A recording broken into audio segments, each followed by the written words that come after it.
Shalom, jemaat Tuhan yang dikasihi.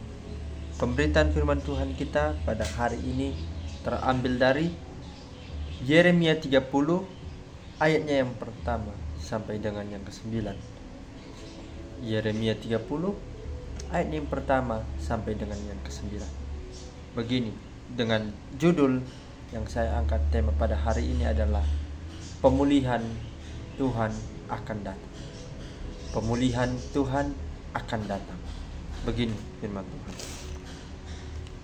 Firman yang datang dari Tuhan kepada Yeremia, bunyinya, beginilah firman Tuhan, Allah Israel, tuliskanlah segala perkataan yang telah kufirmankan kepadamu itu dalam suatu kitab, sebab sesungguhnya waktunya akan datang. Demikianlah firman Tuhan, bahwa aku akan memulihkan keadaan umatku Israel dan Yehuda, firman Tuhan, dan aku akan mengembalikan mereka ke negeri yang telah kuberikan kepada nenek moyang mereka, dan mereka akan memilikinya. Inilah perkataan-perkataan yang telah difirmankan Tuhan tentang Israel dan tentang Yehuda. Sungguh beginilah firman Tuhan, telah kami dengar jerit kegentaran, kedahsyatan, dan tidak ada damai. Cobalah tanyakan dan selidiki, adakah laki-laki melahirkan? Mengapakah setiap laki-laki kulihat tangannya pada pinggangnya seperti seorang perempuan yang melahirkan? Mengapakah setiap muka berubah menjadi pucat? Hai, alangkah hebatnya hari itu, tidak ada taranya. Itulah waktu kesusahan bagi Yakub, tetapi ia akan diselamatkan daripadanya. Maka pada hari itu, demikianlah firman Tuhan semesta alam, aku akan mematahkan dari tengkuk mereka dan memutuskan tali-tali pengikat mereka, dan mereka tidak akan mengabdi lagi kepada orang-orang asing. Mereka akan mengabdi kepada Tuhan Allah mereka dan kepada Daud raja mereka yang akan kubangkitkan bagi mereka. Sampai sejauh ini pemberitaan firman Tuhan. Berbahagialah orang yang mau mendengarkan dan menerapkan firman ini dalam kehidupannya sehari-hari. Haleluya. Pemulihan apa sih di dalam pandangan kita itu arti dari pemulihan? Nah, pemulihan, jika ditanyakan kepada saya, pemulihan itu adalah seperti jika kita jatuh sakit, ketika kita menderita, kita dipulihkan agar kita sembuh, agar kita tidak mengalami yang namanya penderitaan lagi. Pada kali ini pemberitaan firman Tuhan mengisahkan tentang bangsa Israel yang dibuang ke dalam pembuangan oleh Tuhan. Karena apa? Karena melakukan dosa, melakukan hal yang berhala, melanggar janji hukum Taurat.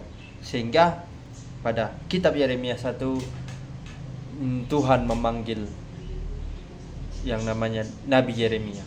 Tuhan berkata bahwasanya, Yeremia, aku akan mengutus dan memanggil dan mengutus engkau untuk memberikan peringatan kepada bangsa pilihanku, yaitu bangsa Israel, bangsa pilihan Allah yang sangat baik. Karena mereka telah jatuh ke dalam dosa, mereka tidak mau mendengarkan perkataanku. Oleh sebab itu, aku akan mengutus engkau Nabi Yeremia untuk membangkitkan serta memberikan peringatan kepada bangsa pilihan Allah tersebut, bangsa Israel, untuk segera bertobat dan kembali kepada Tuhan. Janji pemulihan yang dikatakan Tuhan dalam Yeremia 30 ayat 1 sampai sebetulnya sampai 24, tetapi saya memangkasnya menjadi 9 ayat, karena di dalam janji pemulihan Israel, yaitu yang dikatakan Tuhan bahwasanya Tuhan masih sayang. Tuhan melihat dari surga sana, Tuhan melihat anak-anaknya, seperti yang dikatakan bahwasanya di dalam ayatnya yang ke-5 dikatakan sampai dengan ayat yang ke-6 bahwasanya, sungguh beginilah firman Tuhan, telah kami dengar jerit kegentaran, kedahsyatan, dan tidak ada damai. Coba tanyakan dan selidiki, adakah laki-laki melahirkan? Mengapakah setiap laki-laki kulihat tangannya pada pinggangnya seperti seorang perempuan yang melahirkan? Mengapakah setiap muka berubah menjadi pucat? Nah, janji Tuhan, mengapa dikatakan di dalam ayat 5 sampai ayat 6 ini bahwasanya mereka, bangsa Israel, dilihat Tuhan mereka begitu sengsara, Mereka begitu seperti menderita. Seperti contohnya, pertanyaan, apakah laki-laki melahirkan? Ya tentu tidak bisa dong. Laki-laki mana bisa melahirkan kalau tidak ada rahim? Tentu kalau orang yang melahirkan pasti perempuan dong. Tidak bisa laki-laki melahirkan. Nah, tetapi Tuhan melihat, wah, kenapa laki-laki bangsa Israel ini memegang perutnya seperti orang, memegang pinggangnya seperti orang perempuan mau melahirkan. Nah, bisa kita spekulasi bahwasannya ketika para laki-laki itu memegang pinggangnya, berarti ada suatu masalah, suatu hal yang perlu ditanyakan.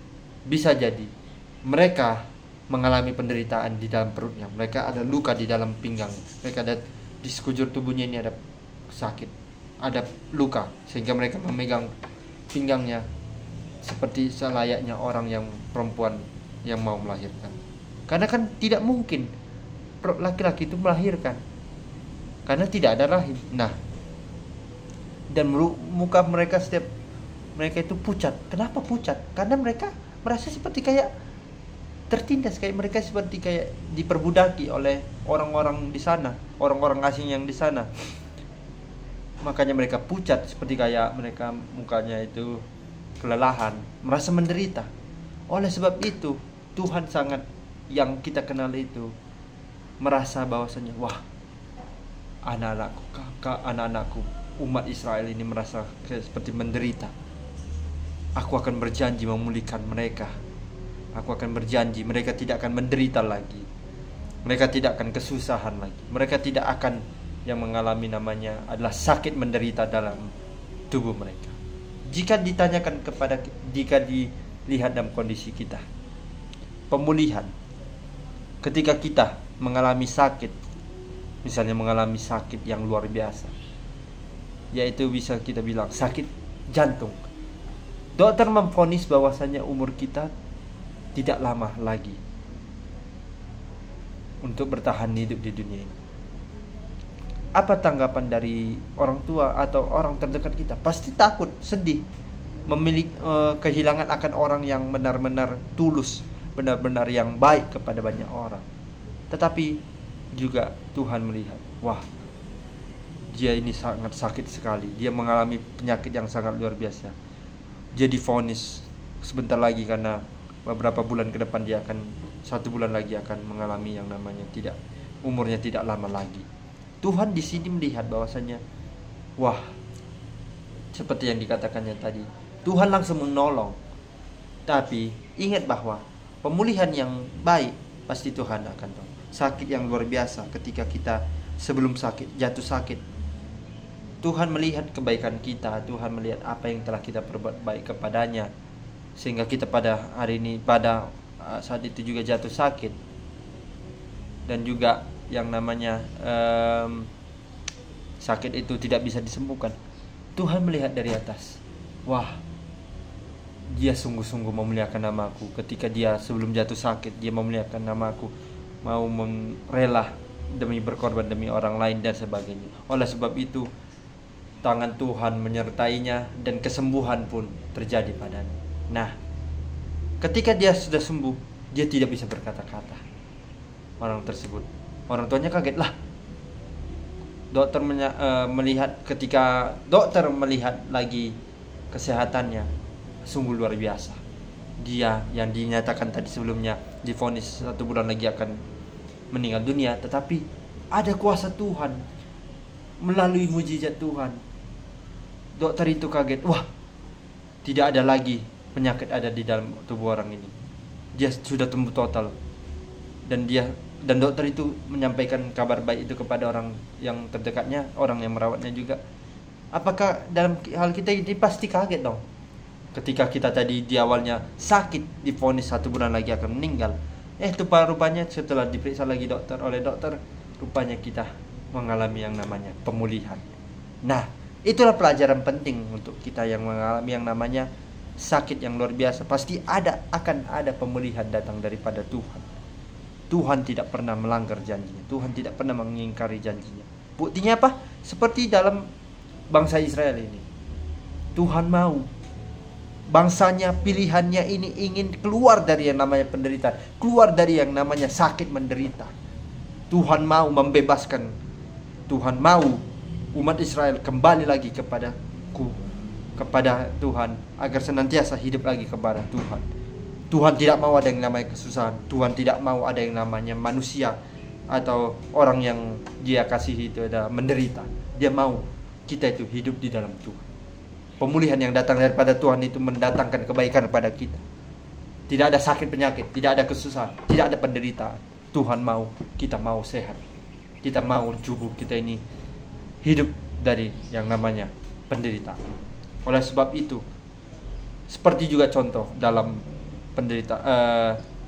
yang mengalami penderitaan juga dalam salah satu tokoh Alkitab itu adalah Rasul Paulus, seorang rasul yang rela menderita, yang rela masuk penjara demi memuliakan nama Tuhan. Dia rela juga disiksa, dimaki demi memuliakan nama Tuhan. Oleh karena itu, kita bisa berani mencontoh seperti Rasul Paulus juga, saudara-saudara yang dikasihi Tuhan Yesus. Dia pun, sekalipun dia masuk dalam penjara, dia tetap memikirkan. Kenapa kan? Kalau orang masuk penjara kan pasti orang yang masuk penjara kan pasti orang-orang jahat. Nah, pertanyaannya, kenapa orang baik masuk ke dalam penjara? Nah, oleh sebab itu, ketika Rasul Paulus masuk ke dalam penjara, dia memikirkan apa? Dia memikirkan bagaimana jemaat melalui surat-surat yang dia tulis. Dia ingin mengantarkan surat itu kepada jemaat-jemaat yang mengalami tertindas, mengalami hal-hal yang tidak mau mengikut Tuhan. Dia mau memberikan bahwasanya jemaat itu agar kembali kepada Tuhan, memulihkan jemaat itu agar kembali kepada Tuhan. Nah, dari dua sisi ini, yang pertama ada Rasul Paulus dan yang kedua dalam pemberitaan firman Tuhan kita ini adalah bangsa Israel. Tuhan mau berjanji dan Tuhan akan senantiasa memulihkan bangsa Israel lepas dari yang namanya penderitaan. Setiap orang yang ada di dalam pembuangan tersebut dipulihkan. Tuhan tidak mau melihat mereka menderita kesakitan, kesusahan. Tuhan mau mereka diselamatkan oleh karena nama Tuhan sendiri. Karena apa?